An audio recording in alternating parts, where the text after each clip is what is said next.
ಹೊಸತರ ಏನೇ ಇದ್ದರೂ ನಿನ್ನ ನಂತರ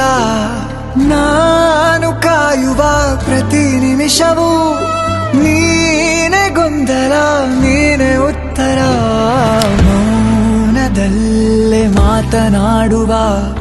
ಮಾಯೆ ನೀನೆ ಮೂರು ಭಾವ ಸೇರಿ ಮೂಡಿದ